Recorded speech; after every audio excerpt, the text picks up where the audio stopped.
for being here today, Miigwech. I'm Stephanie Kuzi, the Member of Parliament for Calgary-Midnapore. Coming from Calgary, I come from the land of Treaty 7 and Métis Region 3, so thank you very much for being here with us today.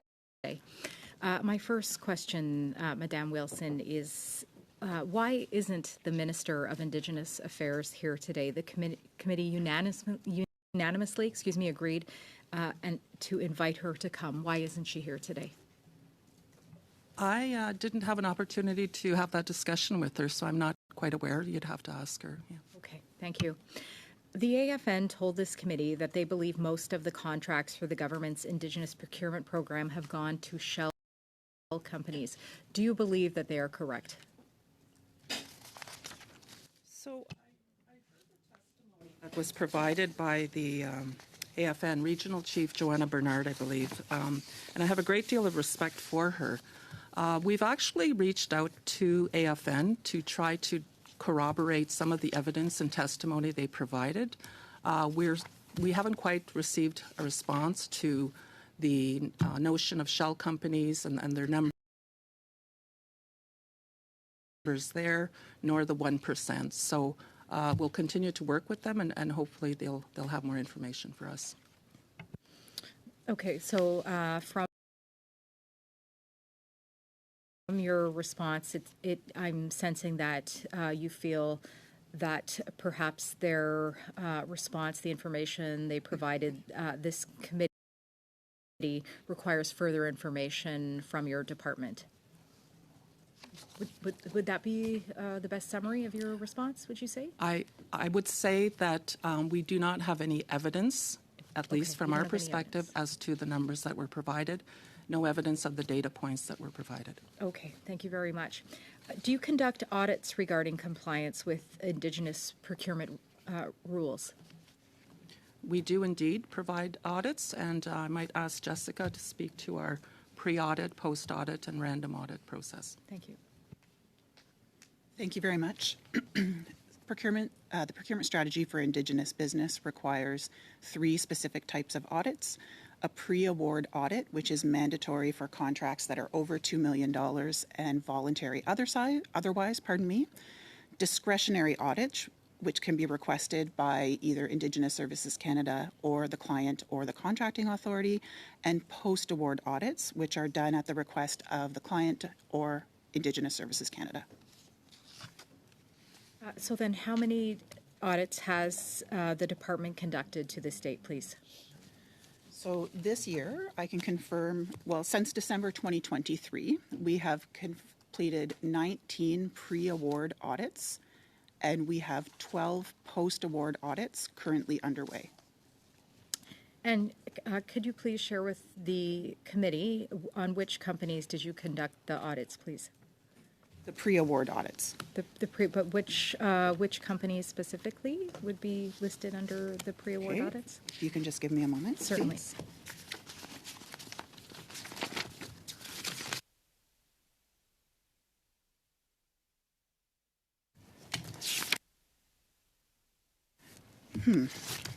Unfortunately, I don't have that list of which companies were done, but we could provide that if desired. If you could please provide that to the committee, that would be much appreciated.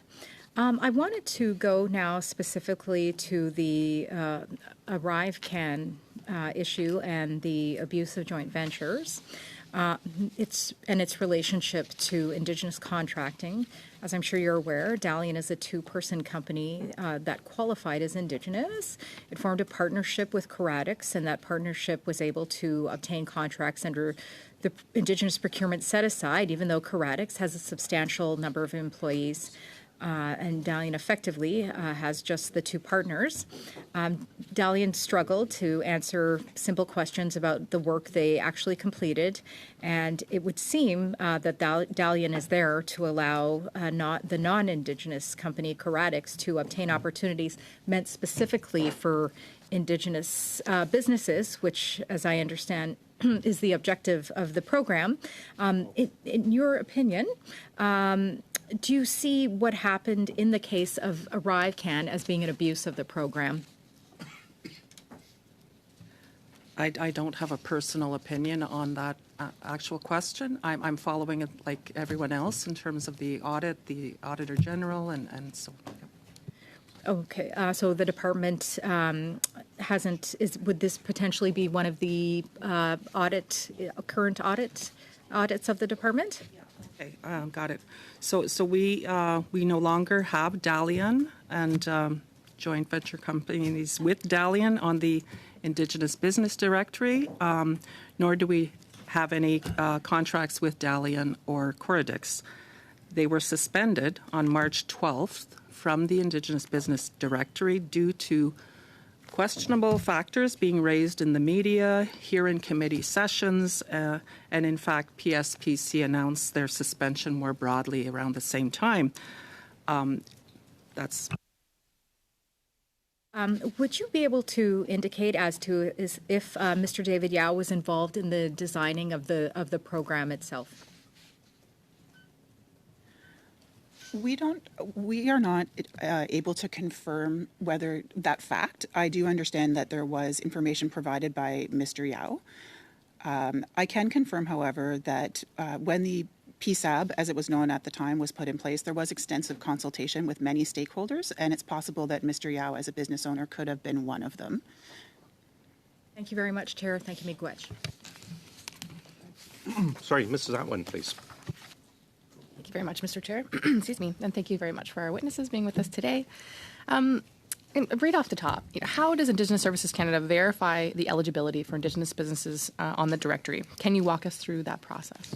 Okay, I got that one. Okay. Just want to be really. It's a bit complicated, and I want to read it really clearly. So, at this time, to be eligible for a PSIB contract, an Indigenous business must be 51% owned and controlled, and must demonstrate ability to meet 33% of the total value of work performed, and making sure that is being performed by Indigenous business or by subcontractors that also meet that 51% ownership and control throughout the life of the contract. I just wanted to add as well, the 33% requirement does not mean that 33% of the business's employees are Indigenous. There's no requirement for that. That was a condition that existed a number of years ago, but at the advice of Indigenous partners in 2018 and 2019, the government removed that requirement for employees because it created a barrier for some Indigenous-owned and controlled businesses. Thank you. And how does Indigenous Services Canada work with First Nations, Inuit, and Métis partners to assess if a business is eligible for the Indigenous Business Directory? So, when a business applies to be on the Indigenous Business Directory, or IBD, there are two pieces of information that need to be provided. One is proof of indigeneity, and the other is proof of minimum 51% ownership and control. When Indigenous Services Canada receives documentation regarding proof of indigeneity, if the person has provided a status card, then that would be verified by the government itself with the Indian Registrar. In other cases, for example, if there's identity cards, for example, from MNA, MMF, we would go directly to the organization itself and verify with that organization if the organization recognizes the individual as a member. And that's the way that we confirm that the indigeneity documentation is valid. Has this process evolved over time? Are you taking measures to strengthen those processes? Absolutely. That, for example, is one way in which we have strengthened the process, is by creating those relationships and maintaining those relationships with the organizations or nations themselves, so that it is that Indigenous peoples are, in fact, confirming who is part of their community. And does Indigenous Services Canada have any role in validating or assessing the use of subcontractors for other departments? Sorry, yes, we do. Go ahead. So subcontracts, as has been testified at this committee, we don't have the government doesn't have a relationship with subcontractors. We have a relationship with the prime. Now, that said, I think the question probably relates to the 33% requirement and subcontractors in that context. There are mechanisms by which the government does verify compliance against the 33%, including with subcontractors, and I'd be happy to speak to that if that's of interest in your question. Yes, please. So the first way, so in order to ensure that there is compliance throughout the contracting process, first, there is a certification by the vendor that they will meet the 33% requirement.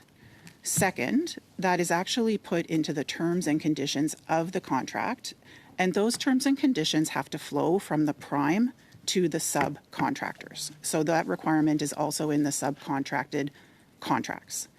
Third, it's the responsibility of the client department or the department that's receiving the good or service to verify throughout the life of the contract that the compliance to the 33% value criteria is met. Finally, there's an audit option, and that would be that a discretionary audit could be requested if required at any time, as well as a post-award audit could be requested as a final way to verify compliance should there have been concerns throughout the life, or should there be concerns at the termination of the contract that the 33% may not have been met. Thank you very much. And from your understanding, if it came to light that a supplier did not meet that provision, would it be considered a breach of contract? Yes, absolutely. And I know that Minister Haidu has said that she's working to transfer that verification of Indigenous businesses away from the federal government. Can you confirm that your department is working on that? Yes, I can confirm that we are working with partners to look at options around the transference of the verification process. It's been an ongoing discussion with our partnership table with a number of Indigenous organizations. So the concept is there, the desire is there, but it's how do we clarify the mechanism and the process to ensure that it's transferred in a good way, if you will. Mm-hmm. And how are those conversations going in light of the study? Positively, I think, and Jessica can speak to that in terms of she has direct engagement with the partners, and I on occasion. But you only have about 10 seconds to respond. I would say they're going well. There's lots of varied input and positions, but one thing that remains constant is the desire for Indigenous peoples to verify Indigenous businesses. Thank you very much.